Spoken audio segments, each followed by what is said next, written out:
Hello everybody, welcome to the Gyrocopter Flying Club. Remember to subscribe if you don't already and select alerts to stay up to speed with the latest from me. There is already over 2 hours of viewing on gyroplane history alone, and if you haven't been looking through the older films, please take a browse. This is part 18 of the history of the gyroplane. In this film, we look at why the issues that gave gyroplane such a bad reputation from the 70s through to the 90s didn't show its head earlier. After all, the gyrocopter had been around since the mid-1950s.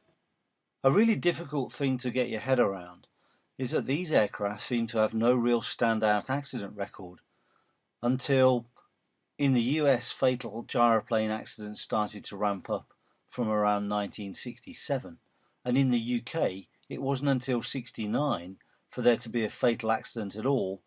Then 4 came in quick succession.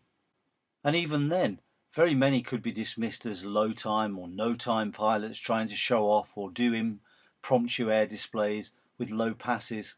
High jinks would cover things well. Hold my beer and watch this. So what changed?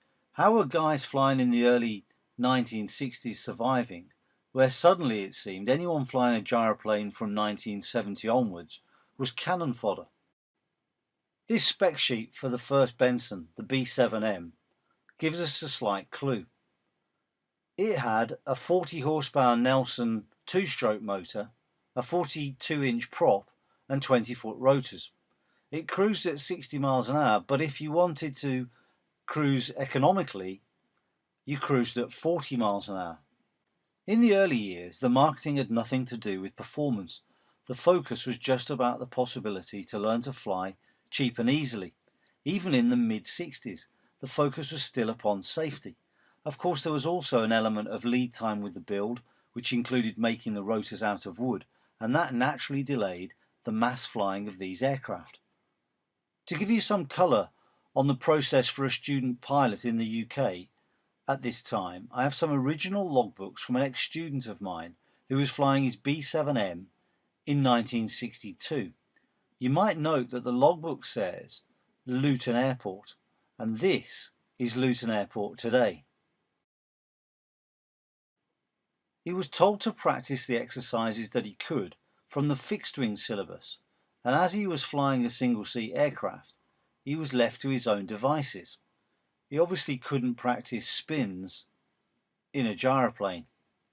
Told to go away and practice what he could, the idea was when he felt he was ready, he could take an observed test which consisted of a few observed circuits in the presence of an examiner. The irony being, of course, student pilot or qualified, the flying seemed to remain the same. Nevertheless, at this point in time, all seemed to be working out rather well for the relaxed and easy style.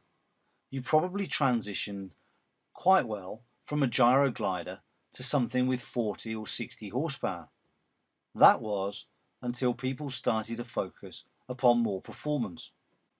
Wallace was very keen to gain sales with his WA-116 and was issuing performance challenges via advertisements in aviation publications, whilst Benson was boasting world records and the thrill of flight. The safety focus of the past was all but forgotten. McCulloch 2-strokes pushed 90 horsepower. There were VW 4-stroke conversions being developed and were almost at the same level. To make use of all that power, propellers got bigger, whilst the soon-to-be infamous WA-117 had a 4-blade prop, 100 horsepower, and had flown at 110 knots. As we moved to the 90s, we had peaky, lightweight 2-stroke engines and bigger rotors, and at some point, those 40 horsepower, 40 miles an hour cruising days had been lost. But the real loss was the gyrocopter as Benson had originally designed. That simple, fun to build, a machine to get airborne cheaply, had a purity to it. It was wholesome fun, befitting of the age.